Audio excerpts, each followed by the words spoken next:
Killzone 3 is an example of a sequel that takes 2 steps forward and 2 steps back. On one hand, you have more memorable set-piece moments that define the experience. You don a jetpack and zoom about in the snow. You sneak about a sci-fi jungle and stab Hellgas soldiers in the back. You take on the largest walking mobile base you've ever seen.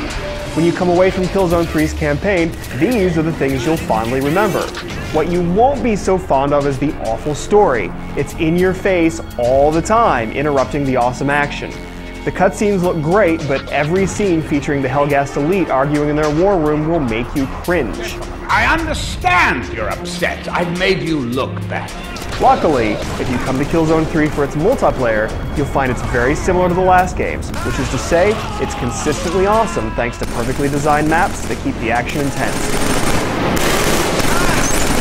Killzone 3 is a great follow-up to an amazing game, and if you crave weighty action or just fawning over stunning graphics, it's a game you should play.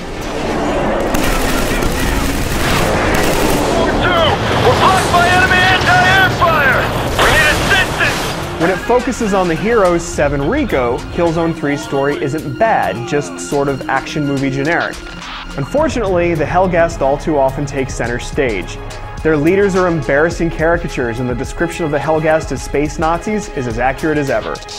The game spends far too much time trying to make you care about these evil stereotypes, interrupting battle when you'd rather just be focused on the action. Killzone 2's story wasn't good, but it never detracted from the experience.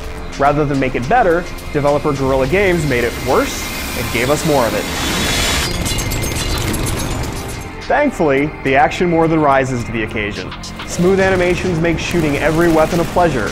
Weapons sound powerful and animations effectively convey a sense of heavy impact. Some standard Killzone weapons return, but the new ones pack plenty of punch as well. One fires a glowing green orb of energy that plows through scores of enemies, leaving corpses in its wake.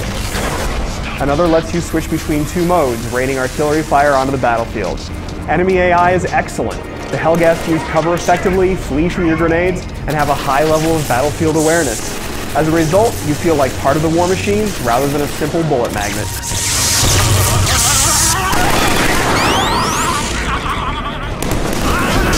Killzone 3 often pushes you down corridors and sends waves of Hellgas at you to slaughter. Standard levels still do a good job of keeping things varied though. You face snipers and security bots together in a junkyard, and you join multiple comrades as you slowly make your way up a highway from hell. The game's at its best, however, when it mixes things up even further. In several cases, you put on a jetpack and thrust about, gunning down enemies and jumping from one icy island to another. Another level puts you in a gorgeous jungle and has you sneaking around, brutally stabbing soldiers from behind. You get behind turrets, race through snowdrifts in a speeder, among a few other surprises. None of these sequences last very long, but they keep things interesting. Once again, the visuals are outstanding, both technically and artistically. Gritty urban environments show off dilapidated bridges and rusted pipes.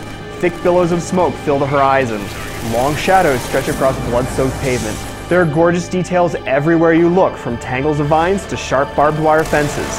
If you own a 3D television, you can put on your glasses and check things out that way. The lighting and textures aren't as impressive this way, but the illusion of distance between you and enemy soldiers and cool effects like snowfall make it worth checking out Killzone 3 in 3 dimensions. You can also use the move controller if you want to further change things up, and while this isn't a game changer, the motion controls are as smooth as you could hope for.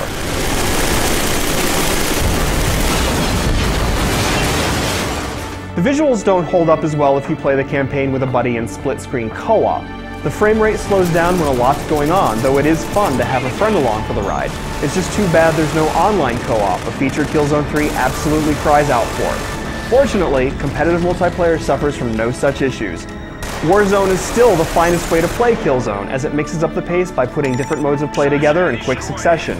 It keeps the action constantly changing, so you'll always be on your toes. The maps look great and are designed well, putting alternate routes and choke points in smart places. There are some changes here over Killzone 2, however. You no longer have to unlock various classes like you did before, so the sense of progression feels somewhat diminished. Still, you earn skill points used to unlock new abilities and weapons. Another change is the addition of 2 modes, Operations and Guerrilla Warfare. Warfare is simply team deathmatch. Operations is an assault and defend mode and is the better of the two.